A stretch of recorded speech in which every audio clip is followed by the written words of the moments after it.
Welcome back to Hainin Epoxy, also known as Hainin Resin and Craft. Today we're talking about something extremely important in professional epoxy flooring.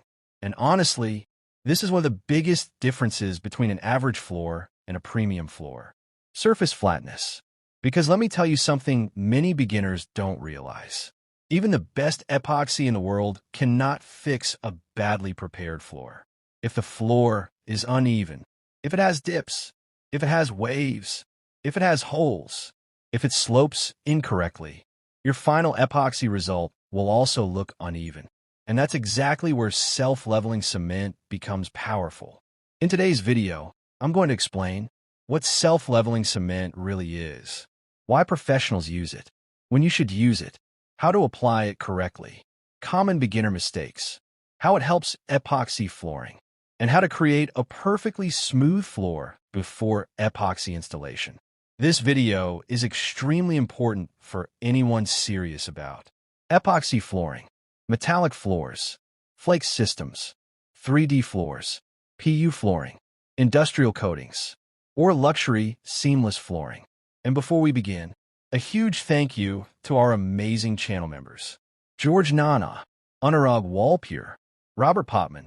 Thank you for supporting Hainin Epoxy and helping us continue creating professional epoxy education. And if you want access to upcoming detailed practical tutorials, advanced techniques, and members-only projects, make sure you join the channel membership. Now let's begin. What is self-leveling cement? Let's start with the basics. Self-leveling cement is a specially designed cement-based material used to create smooth floors, flat surfaces, level substrates, clean foundations, before installing final floor systems like epoxy, PU coatings, tiles, vinyl, wood flooring, decorative systems. Why it's called self-leveling? Because once mixed properly, it naturally flows across the floor and levels itself using gravity. Instead of manually shaping the floor with thick mortar, the material spreads smoothly and creates a more even surface. That's why professionals love it, especially for epoxy flooring. Why self-leveling cement is important for epoxy. Now here's something very important. Epoxy is highly reflective, especially glossy epoxy, metallic epoxy, 3D flooring, decorative finishes. That means even small floor imperfections become visible. Tiny waves, small dips, uneven areas, everything becomes noticeable. And that's why professional epoxy installers focus heavily on floor preparation. Because epoxy follows the surface underneath. If the floor underneath is bad, the epoxy above it also looks bad. When should you use self-leveling cement? This is a very important question. You should use self-leveling cement when the floor has uneven areas, dips, low spots, minor slopes, grinding marks, surface damage, old rough concrete, small cracks and imperfections. It is commonly used before metallic epoxy floors, luxury showroom floors, 3D epoxy systems, PU flooring, flake flooring, smooth decorative systems. When you should not use it. Self-leveling cement is not magic. It is not designed for major structural repairs, very deep holes, moving concrete slabs, severe cracking, weak, unstable floors. If the substrate itself is structurally damaged, that problem must be repaired first. Professionals always solve structural problems before cosmetic preparation. Types of self-leveling materials. Now let's talk about different types. Because not all self-leveling materials are the same. Cement-based self-leveler. This is the most common type. It's widely used for residential floors, commercial spaces, epoxy preparation.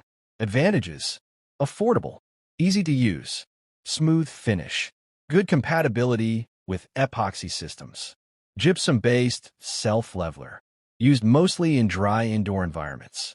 Not ideal for moisture-prone areas. Less common in heavy-duty epoxy flooring systems. Industrial self-leveling systems. These are higher-performance materials designed for factories, warehouses, heavy traffic, industrial flooring systems. They offer stronger durability and load resistance. Step 1. Inspecting the floor. Before applying anything, professionals inspect the floor carefully. This is critical. What to check? Cracks, moisture, weak concrete, dust, oil contamination, paint residues, hollow spots, slope direction. Why?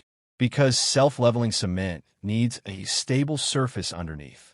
Step 2. Surface preparation. This is one of the most important steps, and many beginners underestimate it. Mechanical grinding. Professionals usually grind the floor before applying self-leveling cement. Grinding helps open concrete pores, remove weak layers, improve bonding, remove contamination. Cleaning. After grinding, vacuum thoroughly. Dust is the enemy of bonding.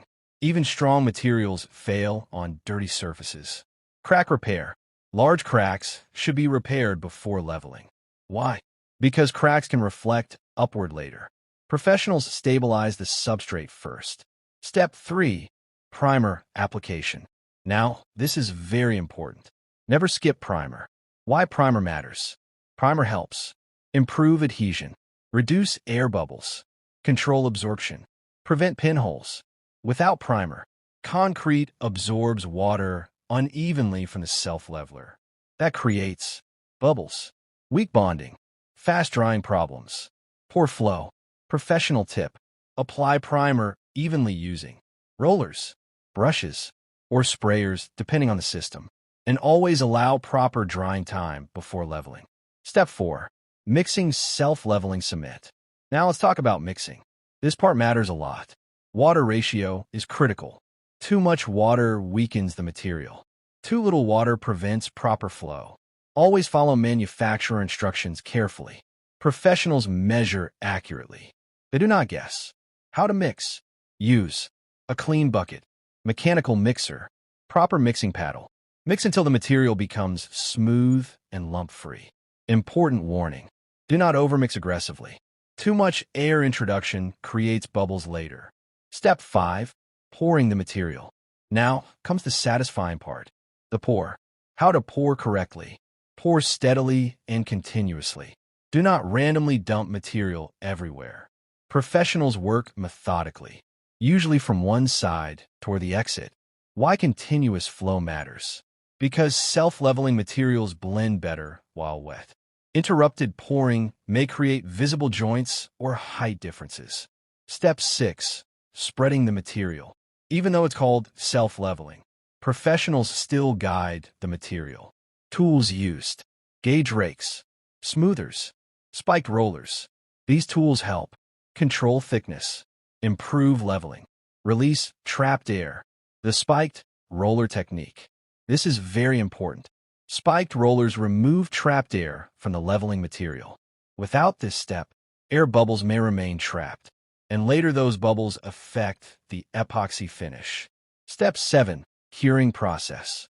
Now patience becomes important. Do not rush curing. Why curing matters? If the material is not properly cured before epoxy application, moisture problems may happen, and moisture destroys epoxy systems.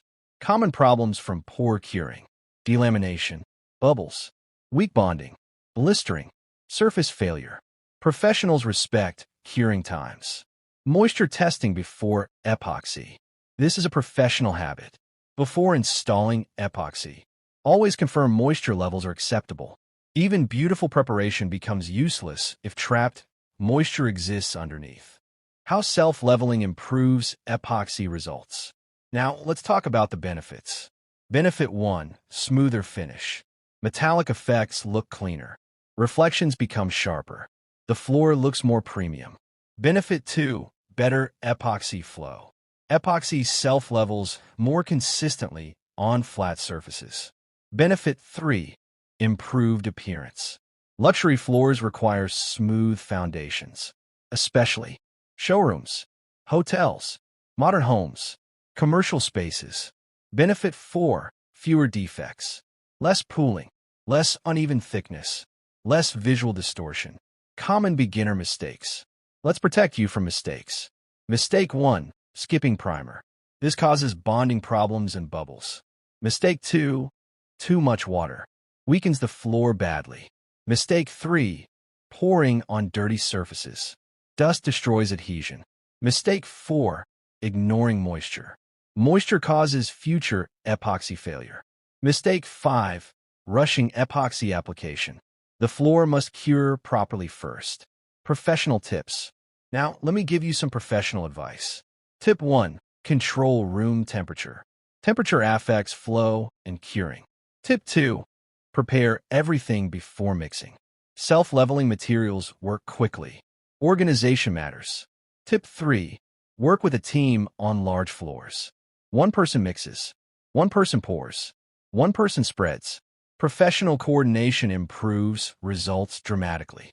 Tip 4. Always test small areas first, especially when working with unfamiliar materials. Final professional mindset. Here's the truth. Beautiful epoxy floors do not begin with epoxy. They begin with preparation. Professionals understand that flooring success starts underneath the coating. And honestly, many flooring problems people blame on epoxy actually started during surface preparation. Closing. At Hain Epoxy, we don't just teach how to pour epoxy. We teach the full professional system behind successful flooring. Because real epoxy mastery is built on preparation, discipline, knowledge, patience, and understanding materials correctly. If this video helped you learn something valuable, subscribe to Hain Epoxy. Like the video, share it with someone learning flooring. And if you want deeper professional tutorials and practical step-by-step training, join our channel membership. We're preparing detailed members-only epoxy tutorials covering flooring, molds, ocean art, tabletops, wall clocks, and many advanced professional techniques. And finally, if you'd like to support the channel directly, you can also send a super thanks. Your support truly helps us continue creating bigger and better educational content for the epoxy community around the world. Thank you for watching. And remember, a premium epoxy floor starts long before the epoxy is poured. I'll see you in the next video.